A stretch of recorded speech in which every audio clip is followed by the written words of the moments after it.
todos bem-vindos ao Posicast.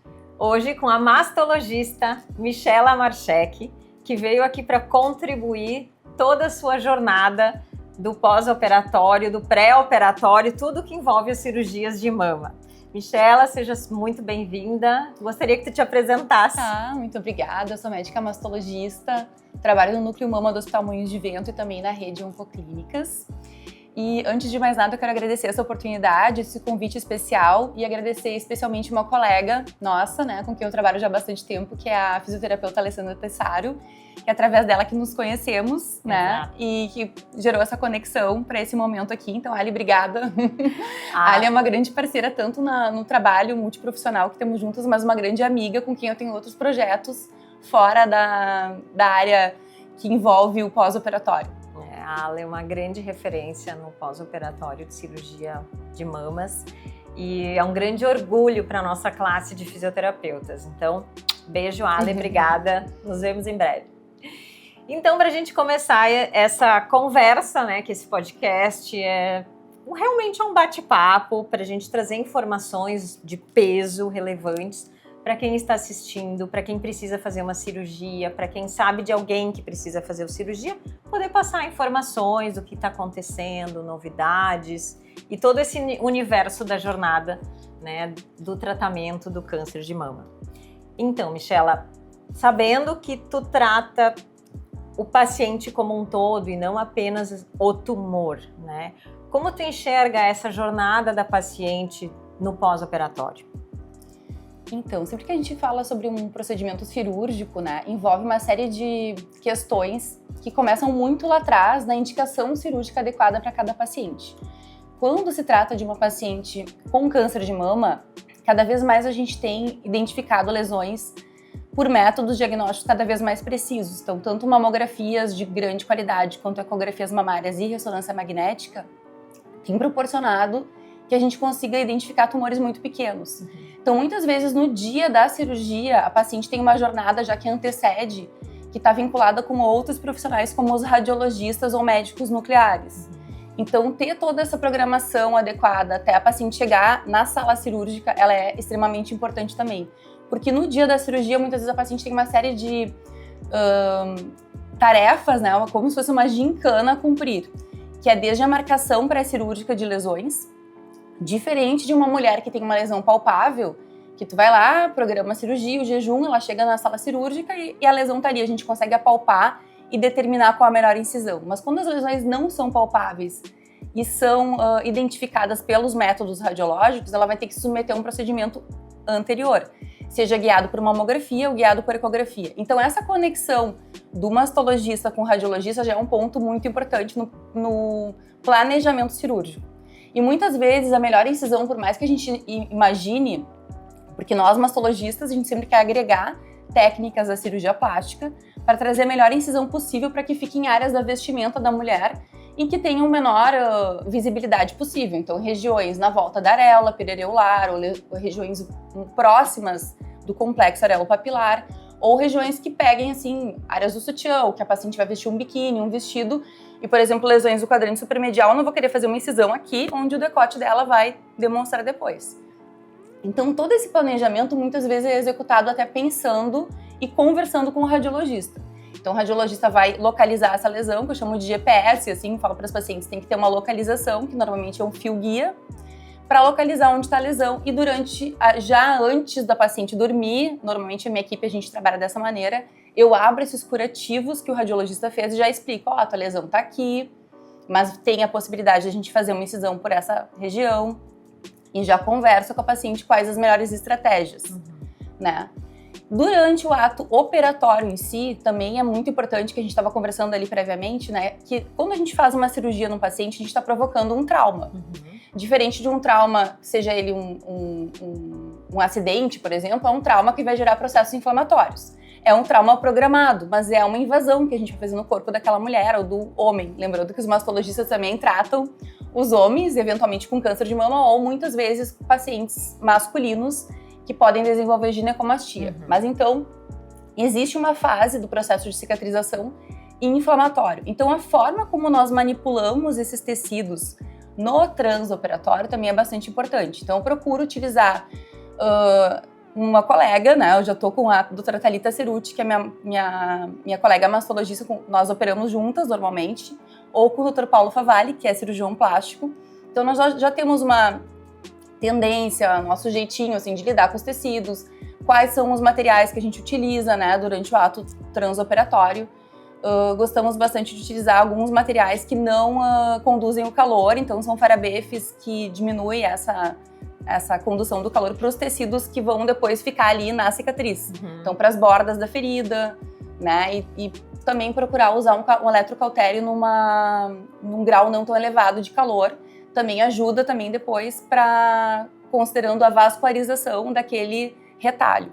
Perfeito. Então são muitas questões, mas como eu tô tentando assim mostrar para vocês que o pensamento, tudo que vai acontecer no pós-operatório vem de todo um pensamento prévio, então de toda uma organização prévia e transoperatória. E tudo isso a gente já começa com orientações muito antes, então a avaliação, as consultas de pré-operatório são bastante importantes até a gente chegar naquele capítulo que se abre, que é quando a paciente realmente sai da cirurgia com uma ferida operatória, né, com um curativo, e que vai ser manejado por profissionais tão bem qualificadas como tu, que cuidam aí dos tecidos dessa maneira tão especial e com tanto carinho, que depois tu pode falar um pouquinho, que eu tô aprendendo um monte com ela hoje também, que infelizmente a gente não trabalha juntas por questões geográficas. Exato. Mas se estivesse aqui mais perto em Porto Alegre, certamente eu ia gostar que tu fizesse parte da minha equipe. Ah, com certeza. Eu e a Ale, olha, ia ser uma dupla também, né? Então, e esse planejamento cirúrgico todo é importantíssimo, que o fisioterapeuta que vai tratar a paciente saiba exatamente tudo o que de fato aconteceu, porque às vezes acontece, né, de planejar uma coisa e na hora da cirurgia ter que fazer outra. Então é sempre muito importante ter essa coesão até de condutas, né, e muita intimidade profissional para dizer, olha, né, mudei de ideia, ou resolvi fazer por tal coisa, por tal conduta, conversando com a paciente, a gente alterou algum protocolo, enfim. Já aconteceu uma situação que eu fui auxiliar a colega e ela tinha planejado uma incisão, e daí eu olhei assim e falei, ai, olha só, mas a mama dela é pequena. Era uma mastectomia. Eu acho que a gente consegue fazer pelo sulco, né? Porque mamas muito volumosas têm estratégias cirúrgicas muitas vezes diferentes. Em algumas pacientes que são submetidas à mastectomia, eventualmente tem que botar expansor antes. Depende do volume da prótese que a gente vai colocar na reconstrução também. Mas aí a gente, então, acho que vai dar. Então a gente discute muitos casos. Muitas vezes a gente trabalha no pré-operatório, no consultório, em salas vizinhas. E eu acabo chamando a colega, o que tu acha? A gente discute a questão da lesão palpável ou não, das técnicas, das possibilidades de incisões cirúrgicas, sempre tentando agregar cicatrizes da melhor qualidade possível. Porque, como a gente estava falando, né? Toda paciente que vai ser submetida a um procedimento para fins estéticos, por exemplo, uma paciente que vai botar prótese de aumento ou diminuir a mama, ela sempre está interessada e com aquela curiosidade, querendo que aquela cicatriz fique a mais invisível possível. Se pudesse, não teria cicatriz nenhuma. Mas quando se trata de um tratamento oncológico, de uma paciente que não pediu, muitas vezes, por aquela cirurgia, mas que vai ganhar com a diversidade, muitas vezes a gente pode melhorar a forma da mama, diminuindo, aumentando, reduzindo pele no momento de um tratamento oncológico, mas não era algo que ela queria naquele momento da vida. E a gente vai expor essa paciente a um tratamento cirúrgico. Então, se a gente puder trazer a melhor qualidade possível para que essa cicatriz fique da melhor maneira depois, para que ela visualize não como uma maneira que traga uma tristeza, né? Claro que eventualmente existem situações, agora estou me lembrando de uma paciente que infelizmente tem uma tendência a queloides. Então, existem cicatrizes de qualidade pior, muitas vezes a gente usando as mesmas técnicas, todo o cuidado, fios adequados, manipulação adequada, mas eventualmente podem ter cicatrizes de qualidade, né, diferente, ou cicatrizes que a gente diria assim, doentes, né, que tem um tratamento que deve ser feito, ou eventualmente tem que voltar para remover aquela cicatriz, para trazer uma nova. E ela falou um ponto aqui que cicatriz hipertrófica é diferente de queloide, né? Pode acontecer uma cicatriz hipertrófica por N motivos no pós-operatório, por alguma intercorrência, né? Mas o queloide, a pessoa é geneticamente, ela transforma qualquer cicatriz numa coisa absurda, né? Então, Sim. até para as pessoas entenderem quando a gente... As cicatrizes fala. hipertróficas são mais alargadas, e a cicatriz queloidiana, ela forma uma área mais grossa, né? Fica uma camada mais elevada da superfície da pele. Isso. E muitas vezes associada a outras questões, como prurido, né? Coceira, né? Dor, muitas vezes também pode estar associada, porque fica uma fibrose ali. Ou até por alguma espécie de manipulação inadequada, né? Não foi bem orientada, deu muita tração na cicatriz, a cicatriz invariavelmente acabou criando mais pele, né? Sobreposição de células, enfim. Então, orientações devem ser levadas muito a sério, tanto da cirurgiã quanto da fisioterapia, porque a gente já sabe todo o cenário, tudo que vai acontecer. Então, se a gente já puder antecipar todo esse cenário, já passar para o paciente tudo isso, menos chance, o paciente acaba não errando, né? Não tem tanto medo, faz o que realmente tem e pode ser feito, e a gente fica com mais tranquilidade, né? E o paciente também, né? Então, isso é muito bom. Michela, então em que momento o cirurgião começa a realmente pensar na recuperação, no bem-estar do paciente? Então, durante o transoperatório, é importantíssimo salientar que não somente o anestesista vai estar controlando ali, cuidando e pensando na questão da dor pós-operatório. Existem estratégias de infiltrações de soluções anestésicas na região operada. Então, a minha equipe, a gente usa uma solução de xilocaína com naropin e um pouco diluído com soro fisiológico, dependendo, né? Uma ampola de cada, dependendo da extensão da cirurgia. Isso proporciona um controle da dor pós-operatória muito interessante, né? A xilocaína é um anestésico de início de ação mais rápido, em torno de 2 a 5 minutos, mas ele tem uma ação de perpetuação do controle da dor rápida também, de 1 a 2 horas. Enquanto o naropin, ele inicia a ação analgésica em torno de 10 a 15 minutos, mas ele pode perpetuar por até 8 horas. Então, a gente aprendemos com a nossa equipe de anestesistas essa solução que foi conversada, e a gente utiliza já há bastante tempo, há mais de 15 anos, essa solução. E traz para a paciente um grande conforto. Muitas vezes eu oriento tomar um anti-inflamatório no dia da cirurgia. Os pacientes, mas eu nem estou sentindo nada. Se sentem muito confortáveis. E além disso, existem estudos, tem um estudo indiano que demonstrou que a infiltração com xilocaína peritumoral, que é um anestésico de baixo custo, que não é nada que agrega grande valor às equipes cirúrgicas, foi feita uma análise e viram nesse estudo que as pacientes que receberam essa infiltração da xilocaína tiveram menos recidiva, olha só, locorregional, e uma sobrevida global também melhor. Então é um ato que a gente pode fazer já pensando num pós-operatório e também trazendo segurança oncológica, porque, claro, naquela área ali do tumor, a gente vai mexer nos tecidos, acredita-se que faça uma vasoconstricção, então teria menos chance das células espalharem ou durante a manipulação cirúrgica já fica mais vasoconstrito ali a região que está sendo operada. É como se fizesse uma barreira anestésica e vascular ali na região que está sendo operada, então dessa maneira acredita-se que diminuiria esse risco. Mas eu acredito muito na questão de diminuição da dor, tanto na região da investigação axilar, da biópsia do linfonodo sentinela ou do esvaziamento axilar, a gente também injeta um pouco de solução anestésica nessas regiões. Então, já pensando no conforto pós-operatório. Além disso, são várias orientações que a gente dá para os pacientes no pré-operatório, considerando a sua qualidade de vida, as suas atividades diárias que vêm no pós.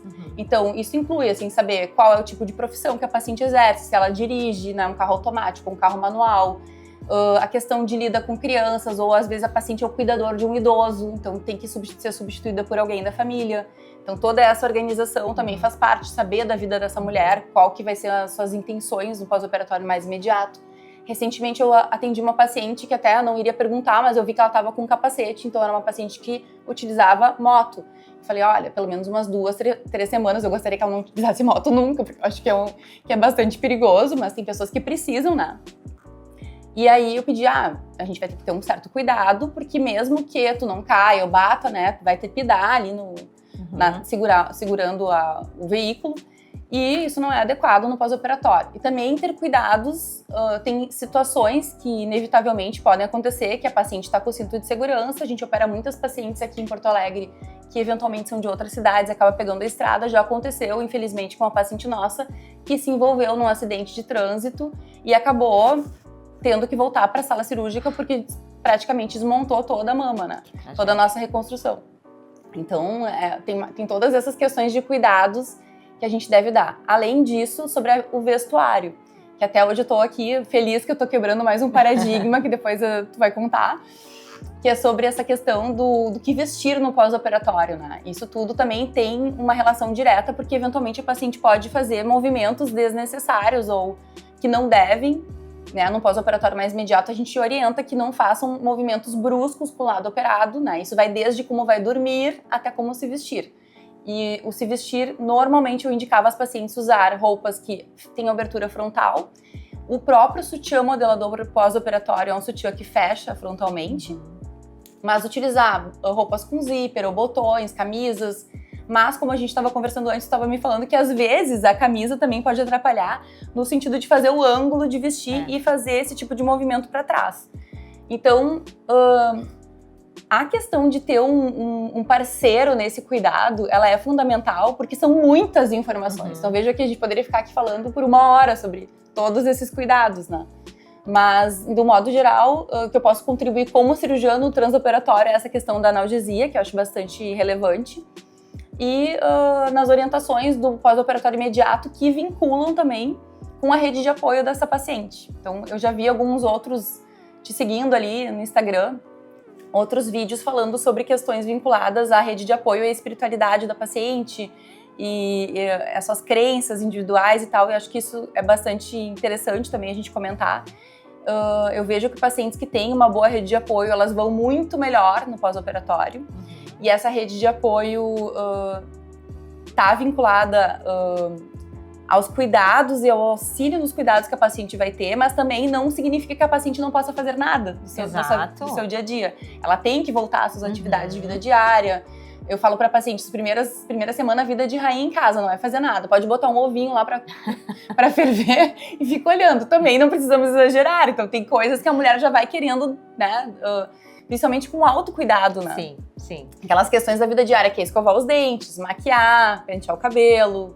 Isso tudo tem que ser falado no pré-operatório. Até tu falando agora, me lembrei de uma paciente que me ligou na hora do meio-dia. Eu pensei, meu Deus, o que aconteceu, né? Ela disse, eu tô parada aqui na frente do bife, eu não sei, eu posso ou não posso cortar o bife? Eu disse, olha, se ele tá bem duro, não. Mas eu comecei a rir, né? Não, tô brincando. Mas até isso eu incluí. Parece óbvio. Exato. Mas a paciente pode comer sozinha, não pode. O óbvio tem que ser dito. Então, sim, óbvio que a paciente pode cortar o bife, sim, né? Mas então, questões óbvias eu comecei a falar, porque a gente acha às vezes que falou tudo, mas nem sempre a gente falou tudo, e nem sempre a paciente entende da forma como a gente gostaria que entendesse. Então, até isso, expliquem, né? Que nem uma vez alguém me disse assim, ó, explica para tua filha, explica para tua mãe, explica para amiga, para ver como é que elas vão entender a mesma explicação. Sim. Né? Aí tu vai às vezes achar cadê o ponto ali que tu tem que melhorar. E tudo isso a gente faz sempre pensando no bom entendimento da nossa paciente para, de novo, ela não errar, não fazer diminui o risco de eventos tromboembólicos, uma movimentação precoce. Então, assim que a paciente se sentir bem, se é uma cirurgia maior, como uma mastectomia, com drenos, ideal que tenha a pessoa próxima a ela naquelas primeiras idas ao banheiro. Vai ter o dreno ali, a paciente vai ter aquela questão de onde ela vai colocar para não tracioná-lo, também para não sentir tontura, não sentir um desconforto, né, ter uma queda inadvertida no momento de um pós-operatório imediato. Mas assim como gradualmente, a paciente vai tendo a sua autonomia, né, voltando às suas rotinas, mas ela sim deve sair precocemente do leito, né, não precisa ficar deitado o tempo todo. É um período de mais reclusão, que vai ficar ali vendo séries em casa, muitas vezes não vai ao trabalho, livros, né, o que tiver com vontade de fazer. Às vezes a gente não tem tempo para essas coisas, né, e aproveitar no pós-operatório, mas ter cuidado para não exagerar, porque às vezes a paciente se sente tão disposta e bem, com dor controlada, manejo do dreno tá ok, que ela acaba fazendo algumas sapequices que acabam causando alguns transtornos, né? Isso que tu comentaste, de às vezes a pessoa tá ali no banheiro e esquece, levanta de qualquer jeito, traciona o dreno. O CareDress justamente também veio para ajudar nisso, porque ele fica comportado dentro dos bolsos internos, que a paciente pode ir ao banheiro, não precisa tirar nada, consegue fazer toda a sua higiene adequada, sem precisar ter medo de tracionar ou acontecer algum acidente, né? Mas eu preciso mostrar depois, porque eu tô encantada com a malha e com a alternativa também, porque eu sempre falei para as pacientes de uma maneira que teria que usar tal tipo de roupa. Eu achei fantástica a tua ideia, quero te dar os parabéns. Obrigada por essa iniciativa inovadora e empreendedora de dar essa oportunidade para a paciente estar estilosa, com um tecido confortável, com uma maneira de esconder. Eventualmente a paciente pode ter operado as duas mamas, né? Como em cirurgias, muitas vezes cirurgias redutoras de risco, e acabar tendo um dreno bilateral para lidar. Então, achei fantástico. Obrigada. Parabéns. Nunca imaginei que com quase 50 anos eu ia abrir uma empresa para fomentar o meu serviço, né? Quase. Então, mas isso veio justamente de uma necessidade. Eu sempre digo que o CareDress não nasceu do meu sonho, foi da minha vontade de ajudar. Porque eu passei muitos anos vendo pacientes ou tendo desastres, né, sem querer, pisando em cima, ou tracionando, ou ter realmente acidentes com os drenos, desconectando, e isso não é bom. A gente quer que tudo aconteça perfeito, né? Ou desperdiçando a oportunidade de voltar ao convívio social, que é o que a gente estava falando, que é incrível, né? A paciente, muitas vezes no pós-operatório, ela se sente mais quieta, quer ficar na dela, não quer sair, mas eventualmente tem alguma oportunidade de ir ao teatro, de ir ao cinema ou de ter algum aniversário e fica se sentindo constrangida de circular no ambiente com os drenos, né? E quantos estudos a gente já viu hoje em dia publicados falando da repercussão do isolamento social. Então, uma paciente que muitas vezes já pode estar imunocomprometida, né? Já pode estar com um baixo astral, já tem muitas com medo, nem todo mundo tá super positiva. O ideal né, as pacientes que já entram, não, é só uma cirurgia, a gente vai passar, tudo planejado, vai dar tudo certo. Mas tem as pacientes que já entram com medo, já, enfim, pensando que não vão ter sobrevida, enfim. Então a gente também tem que olhar para essa paciente com mais cuidado, com mais respeito, mas e essa sim estimular a vida social. Porque às vezes até estar num ambiente externo, né, e dar uma caminhadinha num ambiente verde, ou tomar um chimarrão fora de casa, não precisa ser dentro do apartamento, pode ser ali num verde, já dá outro ânimo para a paciente, sim, né? Então, disponibilizar a liberdade de querer ir a um parque para tomar um chimarrão, ou encontrar amigos, ou ir no aniversário de um neto, ou até festejar o seu próprio aniversário, né? Por que não? Com dignidade, né? E não precisa estar vestindo alguma coisa que pareça que tu estás doente. Não, a gente pode... As vestimentas podem se adaptar ao paciente, não é só o paciente que precisa se adaptar à roupa, né? Então... eu gosto de falar para as pacientes que elas têm um processo de cura e não de doença, de adoecimento, né? Apesar de que eventualmente se sintam com uma condição, né, doente, com dor, ou menos dispostas, ou com a parte emocional mais afetada, abalada.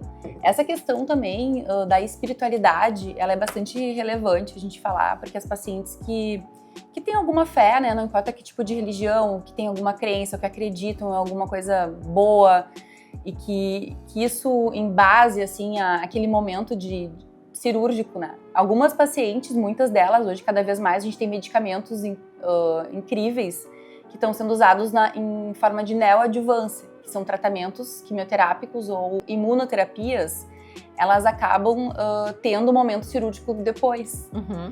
Então, eventualmente isso acaba se postergando, e quando chega esse momento... que é um momento tão esperado, porque muitas vezes a paciente acha que quando tem o diagnóstico da patologia do câncer de mama, a cirurgia seria a primeira opção de tratamento, e nem sempre é. Uhum. Então isso acaba sendo postergado para outro momento. O que a gente vê é que pacientes com uma boa espiritualidade, que estão bem emocionalmente, elas vão melhores.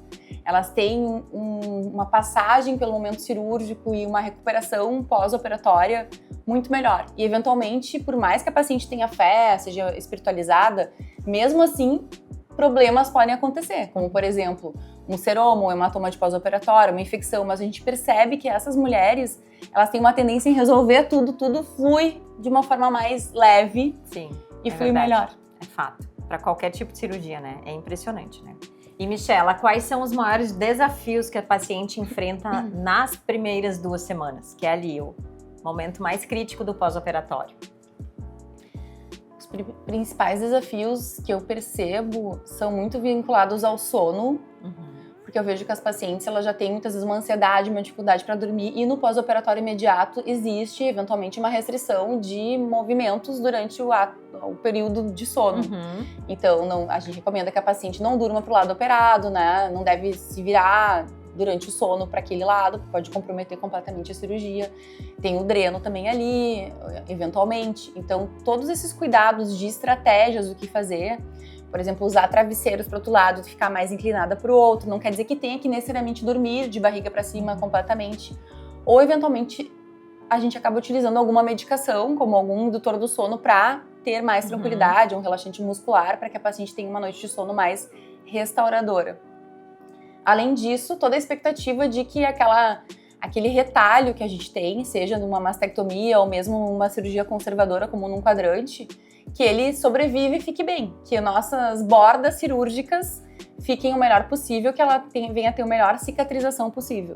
Então, é sempre aquele momento, quando a gente vai abrir ali o curativo, né? A gente estava me dando algumas dicas que eu achei interessantes, de não cobrir completamente, principalmente áreas de maior tensão, como a região do T aqui embaixo, que muitas vezes a gente faz aquela incisão que faz um T invertido, deixar ela mais visível para a gente conseguir estar atenta e observando em tempo real e mais rapidamente instituir medidas que fazem parte do teu trabalho, que seria o laser ou eventualmente, né, as pacientes da minha equipe também utilizam tape, mas aí se puder falar um pouquinho sobre isso, que eu achei bem interessante essas alternativas de poder visualizar a ferida operatória mais de perto para poder tomar medidas e tomar condutas mais rápido possível para minimizar possíveis complicações. A intervenção do tape de forma precoce hoje em dia já faz todo o gerenciamento dessa fase inflamatória, né?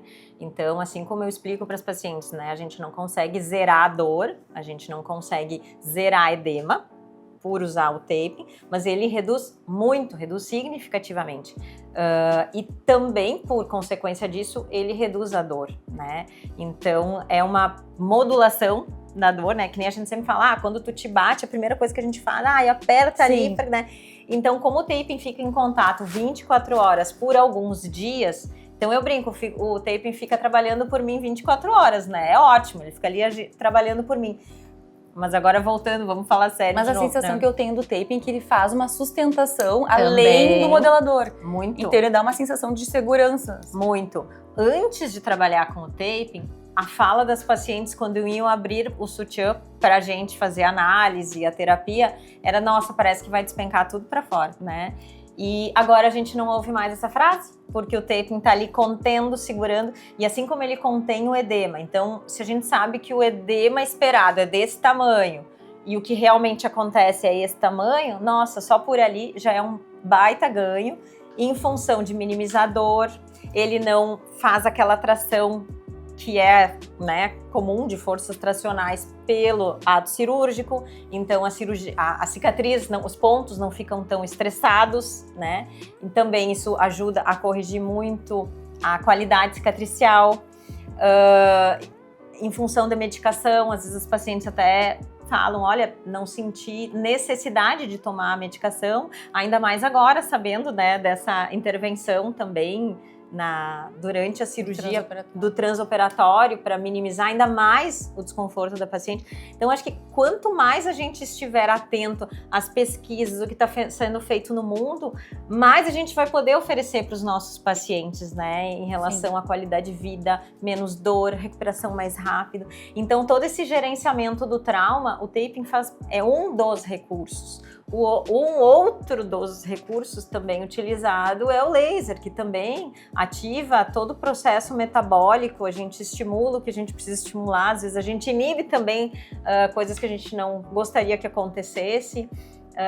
Ele pode ser usado de N formas, então também tem que ter um cuidado extremo, porque o laser não pode ficar na mão de qualquer pessoa, Sim, tem né? que ter uma qualificação profissional para tal, né? Exatamente. Assim como o tape, eu tava mesmo pensando que eu não lembro hoje nenhuma das minhas pacientes que utilizou o tape, eu tirei o tape. Quem coloca o tape nas minhas pacientes é a fisioterapeuta e tem toda uma orientação. E também tem um teste que vocês fazem pré-cirúrgico para avaliar se essa paciente não vai desenvolver nenhum tipo de reação, né, dermatológica ou de alergia, né? Porque tem uma colinha ali. Né? Mas a gente sabe hoje em dia, assim, a gente sabe por tempo, por expertise, né, de trabalho com vários tipos de taping, tá?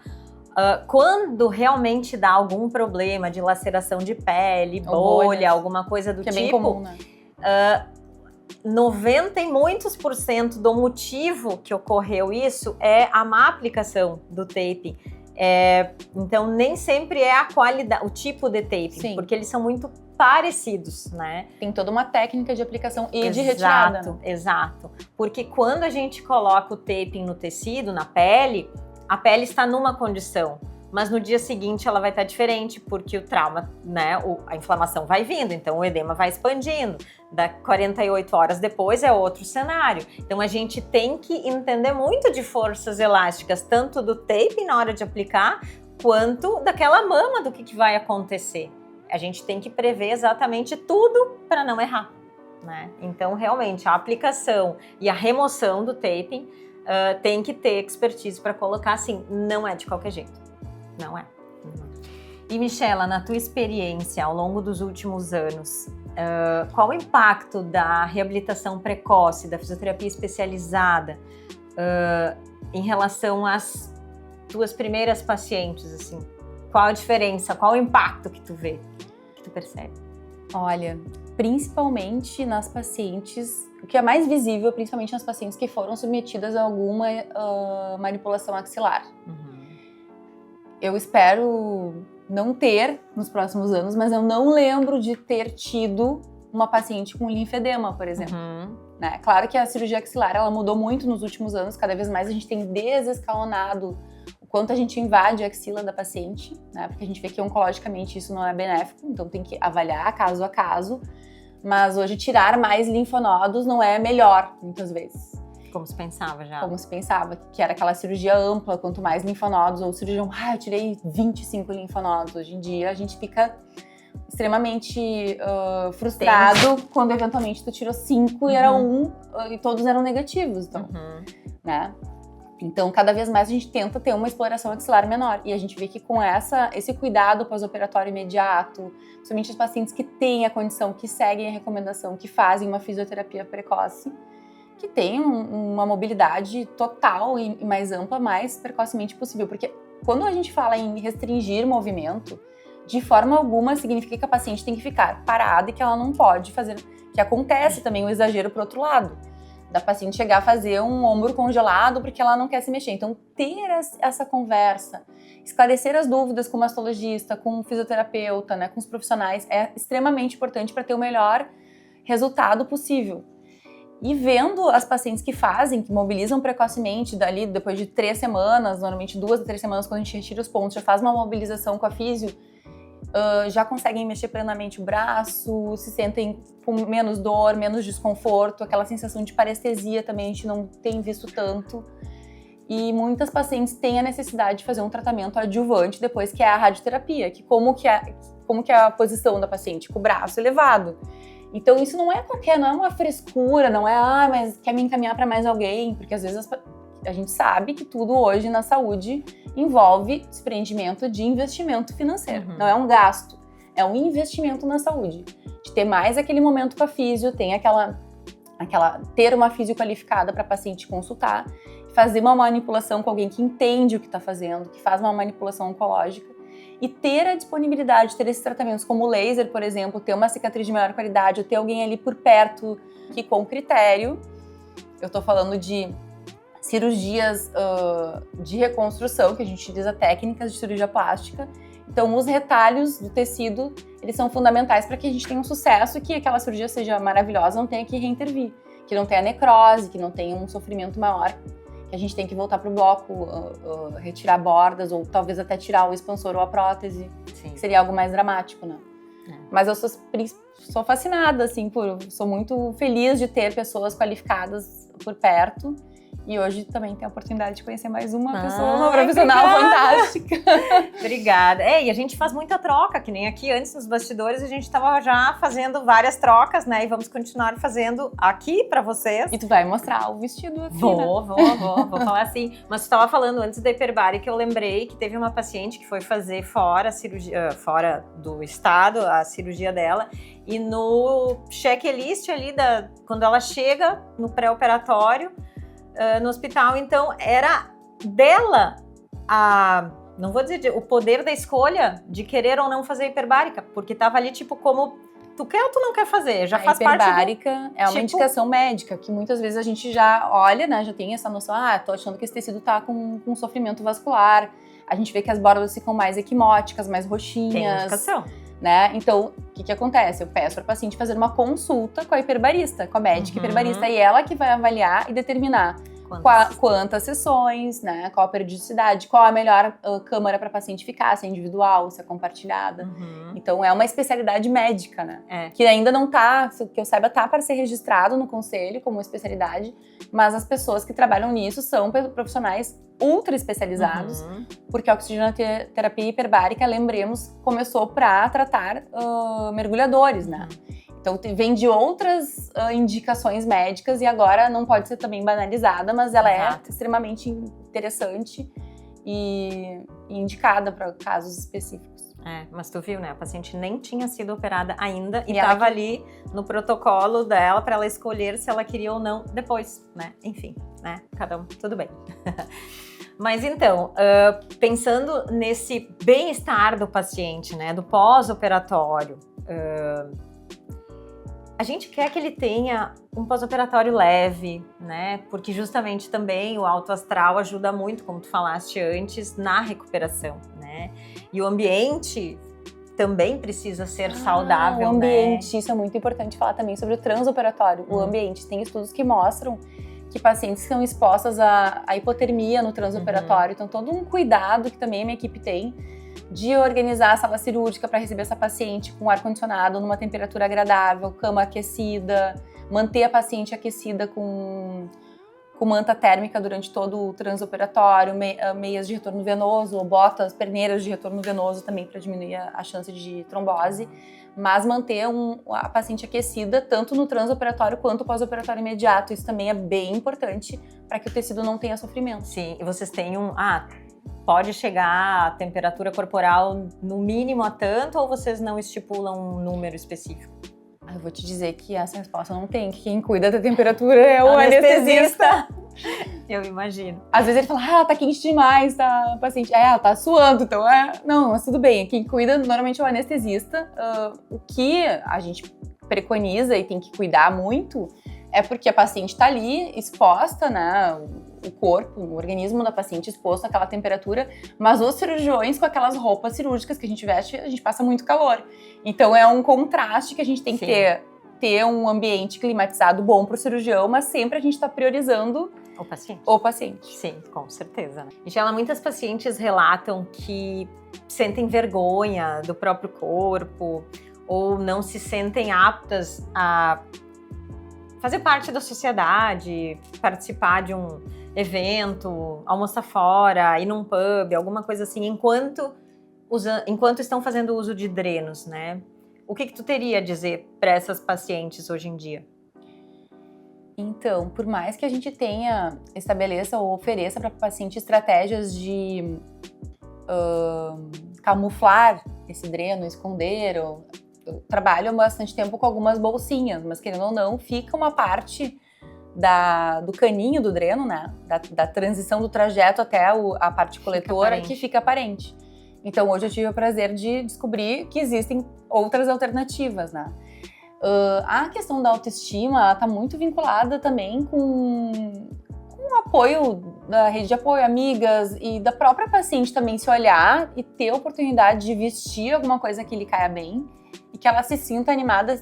É diferente tu tá assim, um dia, tá meio assim, daí daqui a pouco coloca uma sombra, passa um batom, já arruma um pouco o cabelo, faz as unhas, já vai se sentindo dando um up no astral, no visual da pessoa. Então, se ela coloca uma roupa mais estilosa, ou algo que esconda aquilo que ela não quer mostrar pra todo mundo. É algo só dela, ela não tem que ficar saindo por aí e as pessoas estarem vendo, né? Ou de repente quer, não tá cozinhando, tem uma pessoa que tá em casa que tá fazendo a comida, quer sair pra ir comer no restaurante. Por que não? Exato, às vezes se sente constrangida porque tá com o dreno, né? Então ter essas alternativas é algo fantástico, né, pra paciente. Exatamente, então para dar oportunidade de vida social para essas pacientes, surgiu o Care Dress, né?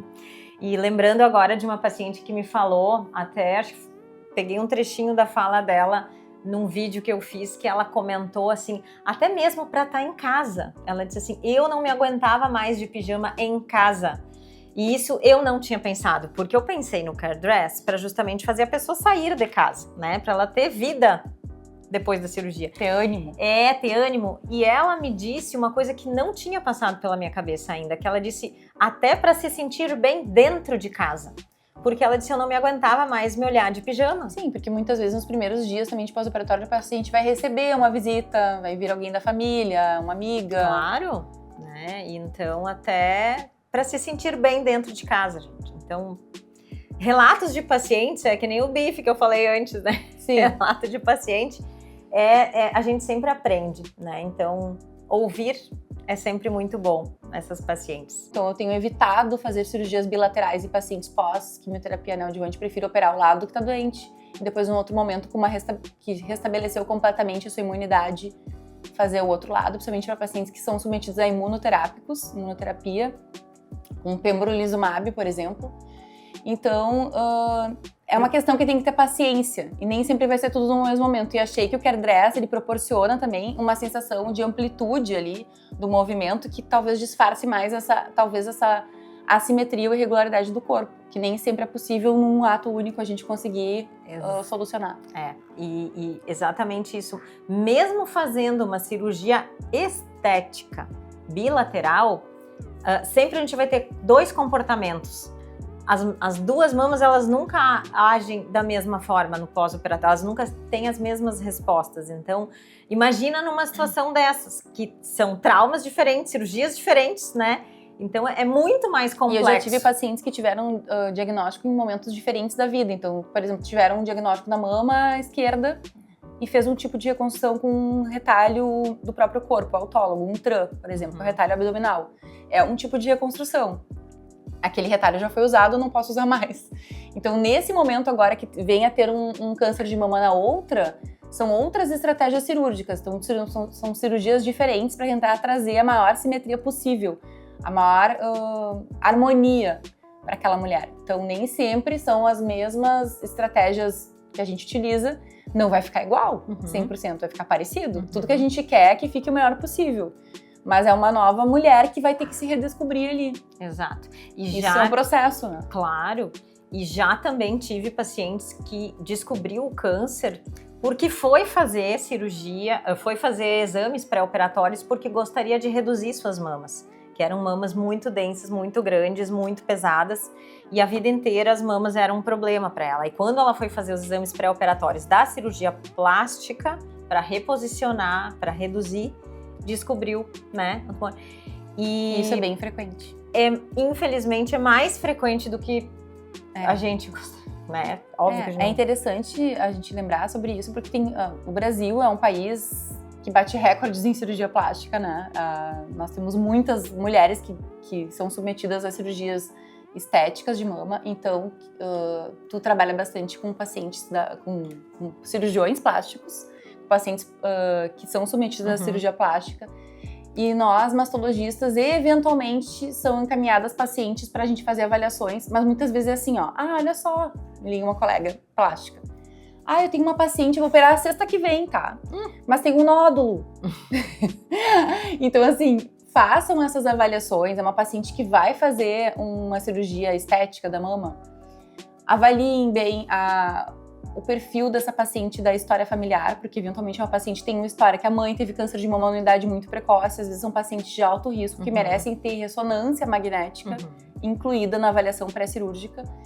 E sempre que tiver qualquer nódulo, é importante que o mastologista faça uma avaliação adequada para avaliar se tem necessidade de fazer biópsia, se realmente aquele nódulo é benigno, que pode ser simplesmente tirado pelo plástico ali no caminho da sua cirurgia plástica, ou se deve ser, ou se é um carcinoma de mama, que às vezes a gente se surpreende. Eu já tive pacientes que foram submetidas à cirurgia estética de redução, de mastopexia com colocação de prótese, lipoescultura, e aí durante a cirurgia identificou que tinha um nódulo, tirou uma porção, e era um câncer de mama enorme. E a paciente teve indicação, fez quimioterapia neoadjuvante, depois com uma resposta ótima, um paciente que foi super bem, mas que foi tudo atravessado, sabe? Por essas questões de conduta, de organização de tempos. Assim como a gente deve dar importância para os exames, né, de saúde, de rotina. Eu tive um exemplo de uma paciente que ela, assim como algumas postergaram, não vou fazer agora, eu vou fazer mês que vem, e o mês que vem tu esquece, daí vai passando, quando vê, faz um ano que tu deveria ter feito e não fez os exames de rotina, né, de mamografia, enfim. E assim como tu vai fazer uma plástica, tem a oportunidade de diagnosticar, que sorte, talvez se não fosse fazer aquela cirurgia plástica não teria diagnosticado, mas da mesma maneira não subestimar essas lesões e se elas são identificadas, ter uma avaliação adequada para ir para sua cirurgia plástica com a maior tranquilidade possível, com segurança. Porque tem que ter prioridade, né? O que é prioridade numa cirurgia plástica? A saúde. Então tem que estar tudo em dia. Se tem nódulo, espera a cirurgia plástica, vê se dá para, né? O que dá para fazer, se dá para resolver junto ou não, porque cada caso é um caso, como tu disseste, né? E eu ia contar o caso de uma paciente que ela resolveu antecipar. Eu sei que faltava um mês para fechar o tempo lá da mamografia dela. Os 12 meses. Em função de uma viagem, ela resolveu antecipar e nessa antecipação de um mês, ela descobriu nódulos bem pequenininhos ali, então ainda foram achados. Ela disse, imagina se eu esperasse mais sei lá quanto tempo, ou a viagem, ou voltar da viagem, depois eu esqueço. Ela disse, então, a gente tem que sempre assim, a saúde tem que estar muito em dia, né? Essa é a nossa prioridade. Então, assim como exames de mamas, não esquecer das colonoscopias, não esquecer de outros exames que a gente tem que fazer também. Não só mulheres, homens também que estão ouvindo a gente aqui hoje, né? Porque... E lembrando, tu que trata a pele, que é especializada em cuidar também da pele das pacientes, uma das questões de pré-operatório bastante significativas também que eu costumo cuidar, como eu trato a mama que tá no tórax, eu costumo dar uma revisada, eu não sou dermatologista, mas eu dou uma olhada bem assim na pele, se não tem nenhuma lesão diferente, na região dorsal, também nas costas dos pacientes, e muitas vezes indico uma avaliação dermatológica pré-cirúrgica, não só para tratar lesões e para avaliar, porque as lesões de pele, os tumores de pele do tipo não melanoma são os campeões, né? São os tumores mais frequentes, depois vem o câncer de mama. Mas aproveitar a oportunidade muitas vezes para fazer alguma investigação com a dermato e eventualmente nessa região de mama e de tórax, a região do colo da paciente, eventualmente a gente acaba removendo alguma lesão que tem indicação pela dermatologista. E também essa avaliação dermatológica, conhecer bem a pele e tratar a pele adequadamente antes de uma cirurgia é fundamental. A gente está agora num período de inverno em que as pessoas normalmente tomam banho super quente, né? Água pelando, não cuidam tanto da hidratação, tanto da aguinha ali, que muitas vezes a gente não tem tanta sede, esquece de tomar, hidratação de dentro para fora, quanto a hidratação com um hidratante adequado, que não é qualquer creminho que vai solucionar. Então são cremes de qualidade e tu indica alguma coisa que tu orienta para os pacientes, algum creme mais potente, alguma coisa para melhorar a barreira de proteção da pele? Antes do creme, a gente tem que pensar no sabonete, tá? Porque em geral o sabonete, aquele sabonete de barra, o mais baratinho, ele é também assim, ó. Pensem numa tigela com churrasco, né? Uma água quente com um bom sabão, lava, deixa ela brilhando. Só que assim, a água quente do banho quente que a gente toma, a água quente não sabe o que é gordura fisiológica, o que é excessivo, o que é sujeira, ela tira tudo. O sabão também, ele tem as propriedades de limpeza, a ação detergente que a gente chama. Só que assim, ó, quanto mais espuma, mais ação detergente, mais ação corrosiva faz para a pele. né? Acaba exagerando, tirando a barreira de proteção. Exato. Então, assim, ó, é só comparar. Quanto mais espuma, mais ação detergente, mais limpa, só que seria adequado para roupa e louça, não para pele, né? Então, vocês podem ver se vocês já experimentaram um sabonete íntimo. Nunca vai dar um espumão, porque não é esse propósito. Tem que ser uma limpeza delicada, né? Adequada para aquela mucosa, para aquela pele, para aquela região. Então, hoje em dia, a gente tem uma gama gigante de sabonetes com o pH em torno ali de 5, 5,5, que é o pH da pele, né? Levemente ácido. Porque, em geral, o sabonete, quando ele é feito para ele também se tornar barra, ele acaba tendo um pH mais alcalino, ele acaba sendo mais prejudicial do que benéfico. Então, tu não tem condições de comprar um sabonete mais caro, então não passa em grandes áreas todo santo banho, né? Não quer dizer que eu tô fazendo ode à falta de higiene, não é isso. Mas a gente tem as regiões específicas que precisam sim ser higienizadas todos os dias. Mas grandes áreas como braços, membros inferiores, né, barriga e costas, nem sempre precisa aquele sabonete bem corrosivo todo santo dia. Sim. Né? Ou passe a usar sabonetes mais gentis, né? Uma outra questão que eu me lembrei agora, tô falando sobre o sabonete, que a gente não comentou, mas não vamos perder a oportunidade, Vamos que é lá. sobre o que usar depois que a gente abre a ferida operatória. Vai chegar lá? Tem muita coisa, muita coisa. Então, assim, ó, o sabonete antes do hidratante, a gente tem que também olhar para o sabonete, que ele é um item básico de higiene, né? Então, ele tem que ser também um sabonete adequado. Hoje em dia tem várias marcas né, dermatológicas indicadas, algumas com fragrância, algumas sem. Tem já o sabonete em forma de óleo, né? Não é aquele óleo pós-banho, é sabonete em forma de óleo, que ele já é justamente já para criar uma barreira, um manto hidrolipídico ali mais, né, reforçado. E sim, a gente dá prioridade para as cremes sem fragrância, porque fragrância, corante e conservante são dos maiores irritativos para a pele, né? Então, geralmente os cremes brancos, sem cheirinho nenhum, né? E com indicação, claro, geralmente são os para atopia, né? Porque eles mantêm uma umectância maior da pele, facilitam até a elasticidade, porque se é uma mama, por exemplo, ela vai distender, então ela também vai precisar reter bastante água e essa sensação de espichamento também coça. E a gente não quer que o paciente coce, né? Então a gente precisa de uma hidratação adequada prévia à cirurgia, porque se a gente vai aplicar o taping também dá uma ressecada. Então todas essas orientações eu gosto de fazer já no pré-operatório. Então eu pergunto tudo, sabonete, volta e meia até eu olho o couro cabeludo também. Então isso tudo leva a uma lição, que não é somente o que o cirurgião planeja ou o que a gente faz no transoperatório, existe uma etapa que faz parte da paciente cuidar também. Exato, ela tem total responsabilidade de cumprir as orientações dadas, tanto pela fisioterapeuta da equipe quanto do cirurgião.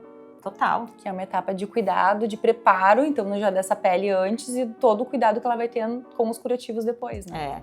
E falando ali, que tu me perguntou, né, quando abre, né? Então depende, assim, como eu trabalho com vários cirurgiões, cada um tem as suas condutas, né? Então tem os que não querem que mexa, que não abra, né? Às vezes quando a gente vai ver tá verde. Enfim, e tem os que cobrem sutura, tem os que não cobrem, né? Tem os principais pontos que eu gosto, né? Que deixa aberto, né? Que a gente comentou antes, né? Do T superior, do T inferior, que são as áreas de maior tração da pele, de maior de espichar, vou falar assim, né? Tentar traduzir. E ali sim pode acontecer de dar deiscência, ponto abrir e de alguma forma até... É bem comum né, nessas regiões de maior tensão poder ter algum ponto que abre antes do tempo e acabar ficando uma feridinha aberta e ter que fazer curativos ali naquela região para cicatrizar de dentro para fora. Ou eventualmente voltar para o bloco pra gente debridar e fazer novos pontos. Mas hoje em dia até com todos os avanços até dos curativos, a gente tem, eu brinco, da NASA até, né? A gente tem muita tecnologia coisa. curativos. Muito bacana. Mas até usando o laser também de forma precoce para otimizar e dar condição dessa cicatriz acontecer de forma mais adequada e tempo recorde, porque eu posso tanto, agora vou fazer um parênteses, né? Dependendo, eu posso tanto usar na luz da ferida, né? Quanto no entorno, para justamente otimizar. E eu também posso tirar a tensão desse ponto aberto, dessa deiscência, né? Eu posso tracionar para ali na região que precisa ter, né, os bordos fecharem, para ali não ter tração de pele. O taping também ajuda a fazer isso, mas tem que saber fazer, né? Sim. Não é qualquer pessoa para fazer isso de novo, né? Então, pode-se aplicar pomadas quando é indicado, tem um período, tem as pomadas indicadas, né? Tem cirurgião que gosta, tem cirurgião que não gosta. É muito delicado isso, porque nem eu te falei, eu trabalho com vários, cada um tem a sua cada rotina. conduta, né? Então eu tenho que saber muito bem o que cada um gosta que seja feito para aplicar. Ah, eu gosto que então tu faça higiene só com soro. Tá bom? Mas hoje em dia tem tanto material bom que trabalha biofilme, né? Tem spray, tem gel, porque às vezes tu precisa de alguma estrutura só bem na luz, tu não pode encostar nos bordos. Então, tem material para tudo. Mas é importante que a pessoa leiga, que o paciente saiba que não vai botar uma água do banho na ferida operatória. Que às vezes é melhor, então, se optar por um Tegaderm, que, né, deixe tudo ali fechadinho, até para não molhar, do que daqui a pouco correr risco, né? Tem que saber também, às vezes é o paciente que mora no interior e é chão batido, pega muita poeira, às vezes é uma cirurgia de verão, que, né, às vezes vai estar só com sutiã em casa, e mora na beira da rua de chão batido, enfim, a gente também tem que entender a realidade dos pacientes, cada paciente, né? E ver em que condições e como é que é o entendimento de cada paciente, né? Isso também cabe a nós. A acessibilidade que ele vai ter para isso que a gente está falando dessas tecnologias, né? Às vezes é melhor tu fazer um bom curativo transoperatório, que ela não vá abrir durante 7 dias e volte para trocar conosco, do que deixar para fazer... O próprio suor, uma pessoa que sua muito, né? Uma cirurgia feita no verão, insistentemente vai encharcar e, né, às vezes não é o que a gente gostaria. Sim. Enfim, então a gente também tem que ter o controle adequado, o manejo em relação a essas circunstâncias também, né? E na tua visão, oferecer para a paciente a liberdade de ela vestir-se com elegância, mas principalmente com segurança. Isso também é uma forma de cuidado? Com certeza. Recentemente eu tive uma paciente que, por mais que a gente estava falando assim, falar o óbvio, né? Por mais que a gente explique, olha, o dreno é algo que está dentro da área cirúrgica e que está saindo secreções, né? São fluidos que estão saindo para não ficar fazendo uma pressão lá dentro da área operada. Então, nos primeiros dias, esse dreno vai sair uma secreção mais hemática, sanguínea, e gradualmente vai sendo substituída por uma secreção mais serosa. Tudo isso vai sendo coletado depois, de repente, tu pode mostrar umas fotinhos ali, mas tem diferentes formas de coletores, são tipo pera, tem o dreno de Portovac, tem o dreno de Blake, que é o que a minha equipe mais utiliza, que tem um coletor de EVAC também, que é uma outra forma de coletor. Mas o que é importante? Ele vem lá de dentro para fora, então ele é atado, né?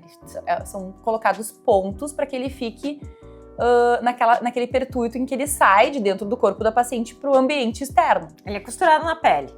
Basicamente ele fica com uma costurinha ali. Então lá dentro ele está ancorado. Por fora, esse pertuito desse caninho, ele pode ser molhado no banho, não tem problema nenhum. Mas tem que ter todo um cuidado em manipular tanto a parte do coletor, que é uma organização que cada equipe tem a sua, né? De que momentos a paciente vai esvaziar esse dreno, vai medir a drenagem até o momento adequado para remover o dreno, que é feito com um cirurgião normalmente, ou com uma enfermeira especializada. Mas ele não pode ficar de forma nenhuma caído tracionando esse ponto, porque eventualmente esse ponto pode ceder e ele simplesmente sair do corpo da paciente antes do tempo previsto. E isso é praticamente uma catástrofe cirúrgica, porque tudo aquilo que a gente quer que vá gradualmente saindo por dias e dias vai ficar lá dentro. Então, eventualmente, às vezes a gente tem que até voltar para uma cirurgia para colocar um novo dreno ou fazer punções ou aspirações graduais. Então, aconteceu até recentemente uma paciente minha, que eu até julgava que ela fosse bem orientada, e eu me culpo até um pouco por isso, porque eu acho que é aquilo, da gente falar e a oportunidade de ter esses videocasts, podcasts, de a gente poder trazer informação, e mesmo que pareça óbvio, falar várias vezes. Então, não tracionar o dreno é um fator importantíssimo. E às vezes isso ocorre ou porque a paciente esqueceu que ele tá ali, ele fica jogado, caído assim, arrastando pelo chão. Ou porque ela vai fazer algum movimento, vai se levantar para ir no banheiro e eventualmente, assim, ela esquece que ele tá, ou aperta ele e aqui traciona aquele pertuito, aquele caninho. Então, ter opções de vestimenta que coloquem esse dreno adequadamente na roupa da paciente, sem ter que amarrar, porque uma opção que a gente tinha antigamente era de usar atado no cinto. Claro, cada mulher, cada paciente tem que usar da forma que ela se sente mais confortável. Ninguém tá aqui dizendo, tem que ser dessa ou daquela maneira, né? Tem que ser de acordo com as possibilidades econômicas, possibilidades também de conforto que cada uma julga pra si. Mas eu tô achando o Care Dress simplesmente fantástico, porque tem a opção da paciente utilizar o dreno, deixar o coletor totalmente escondido, nem a mangueirinha se vê e ele fica seguro ali. Uma forma de observar isso é se vocês entrarem no Instagram do Care Dress ou até no meu, vocês vão ver que tem alguns vídeos que aparece então a modelo lá vestindo, está mostrando o vestido e ela vira e mostra que o dreno tá ali dentro, porque todas as fotos, todas as filmagens foram feitas com um dreno, obviamente, né, que não foi usado, mas a gente simulou colocando água dentro, porque quando o dreno vai pesando, ele também vai enchendo. E eu escolhi justamente o dreno de Portovac por ele ser o maior, tudo mais, né? Sabendo que os outros são menores, ocupam um espaço menor, mais compactos, isso. Então, a gente parte do pressuposto, se entra o maior, os outros, obviamente, entram também, né? E por falar, vamos mostrar. Ó, então aqui... esse que então a Michela tá mostrando. Muito estiloso. É o modelo chamado Inverno, porque ele é de uma malhazinha muito gostosa. Lembrando que todos eles servem do modelo PP ao GG, porque eles todos são amplos, né? O que vai diferenciar nos tamanhos que a gente fez é a altura da mulher. Então, na proporção lateral, eles todos são iguais. Agora, no tamanho a gente fez 2, porque basicamente a gente estipulou assim, uma média da população. Tem o grupo populacional em torno de 1,60 m, né? E tem o grupo populacional em torno de 1,70 m, 1,70 m mais. Então a gente mais ou menos estipulou por altura da mulher e não pelo seu perfil biológico. É legal que a mesa tá com contraste, mas se vocês acham que os bolsos para colocar o dreno estão aqui na frente, estão enganados. Não. Então é bem legal que aqui é um estilo, mas surpreendentemente não é. E a gente pode, então, entender que tudo é colocado aqui neste bolso interno aqui, ó. Aqui vai estar de cabeça para baixo, mas tudo bem, né? E esse aqui é o modelo essencial, né? Que daí é outro tecido também, que veio para agregar. Esse aqui é uma manga mais morcego, então ela vem uns 3/4 e ela é totalmente ampla também, então se a paciente precisar fazer até uso de outras, né, malhas, órteses e até disfarça meio antitrombo porque é longa e ele é muito versátil, tu pode usar com chinelo, coturno, salto, sapatilha, all-star, colocar um cinto, se quiser, depois, Sharp. Porque essa é uma peça para a vida inteira, né? A gente escolheu um tecido bem gostoso, um tecido agradável, até pensando numa radiodermite, que a gente não quer que ninguém tenha, mas enfim, então, numa pele sensibilizada, numa pele que já sofreu tantos tratamentos, né? Que muitas vezes irradia, enfim. Então, a gente tem que pensar tudo que pode acontecer num pós-operatório e o que a gente pode fazer para contribuir para essa paciente. Então, assim nasceu o Care Dress. Michela, muito, muito, muito obrigada por tudo. Foi um prazer. Por tudo que tu falou hoje, por tudo que tu pôde contribuir para as pessoas que estão também na expectativa de fazer essa cirurgia, né? Porque eu tenho certeza que essa semana milhares de mulheres receberam um diagnóstico no nosso país e estão apreensivas pelo que vai acontecer, assim como tem milhares de pessoas que essa semana fizeram a sua cirurgia e não sabem, estão naquela fase... Esse processo de pós-operatório. De pós-operatório, de ficar insegura, não saber o que fazer. Então, assim que você assistir, você também pode passar o link desse podcast para outras pessoas assistirem também, porque informação, eu acredito, nunca é demais.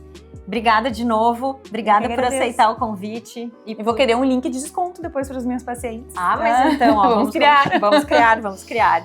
Obrigada, gente. Até o próximo. Obrigada, muito legal. Muito obrigada, eu, imagina, né? Fiquei muito, muito feliz. Muito feliz. Meu Deus. Nem esperava tudo isso.